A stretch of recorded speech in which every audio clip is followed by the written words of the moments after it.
ಇನ್ನು ಮೃತಪಟ್ಟವರು ಯಾರು, ಎಲ್ಲಿಯವರು, ಎಲ್ಲಿ ಕೆಲಸ ಮಾಡ್ತಾ ಇದ್ರು, ಇದನ್ನ ಹುಡುಕ್ತಾ ಹೋದಾಗ ಗೊತ್ತಾದಂತಹ ಒಂದಷ್ಟು ವಿಚಾರಗಳು.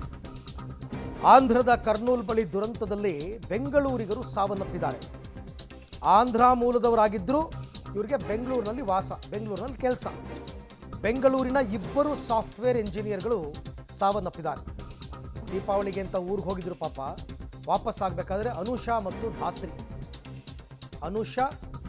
ಧಾತ್ರಿ ಅಂತ ಇಬ್ಬರು ಕೂಡ ಬೆಂಗಳೂರಿನ ಪ್ರತಿಷ್ಠಿತ ಸಾಫ್ಟ್ವೇರ್ ಕಂಪ್ನಿನಲ್ಲಿ ಕೆಲಸ ಮಾಡ್ತಾ ಇದ್ರು.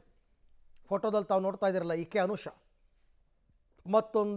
ಮತ್ತೊಬ್ಬಾಕೆ ಧಾತ್ರಿ. ನೋಡಿ, ಇವರು ಧಾತ್ರಿ. ಇಬ್ಬರು ಕೂಡ ಭವಿಷ್ಯದ ಕನಸು ಕಂಡಿದ್ರು, ಬೆಂಗಳೂರಿನಲ್ಲಿ ಕೆಲಸ ಮಾಡ್ತಾ ಇದ್ರು.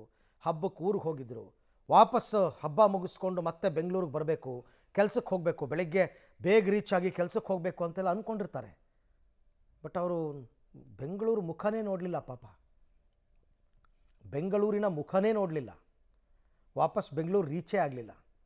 ಎಲ್ಲವೂ ಸರಿ ಇದ್ದಿದ್ರೆ ಇಷ್ಟೊತ್ತಿಗಾಗಲೇ ಅವ್ರು ಬೆಂಗಳೂರಿಗೆ ಬಂದು ಅವ್ರವ್ರ ಕೆಲಸಕ್ಕೆ ಅವ್ರವ್ರು ಹೋಗಬೇಕಾಗಿತ್ತು. ಈಗ ಶವವಾಗಿ ಮಲಗಿದ್ದಾರೆ ಪಾಪ.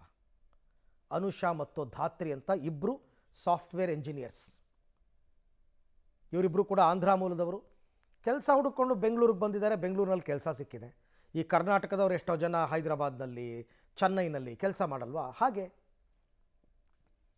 ಬಟ್ ಬಸ್ ರೂಪದಲ್ಲಿ ಜವರಾಯ ಕಾದು ಕುಳಿತಿರ್ತಾನೆ ಅಂತ ಯಾರಿಗೆ ಗೊತ್ತಿತ್ತು? ಇವ್ರ ತಂದೆ ತಾಯಿನೂ ಪಾಪ ಇವ್ರನ್ನ ಕಷ್ಟಪಟ್ಟು ಕೆಲಸ ಮಾಡಿಸಿ, ಓದಿಸಿ, ಕೆಲಸಕ್ಕೆ ಸೇರಿಸಿ, ಮದುವೆ ಮಾಡಬೇಕು ಅಂತೆಲ್ಲ ಏನೇನೋ 108 ಕನಸು.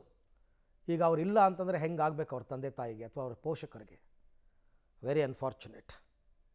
ಇವರಿಬ್ಬರು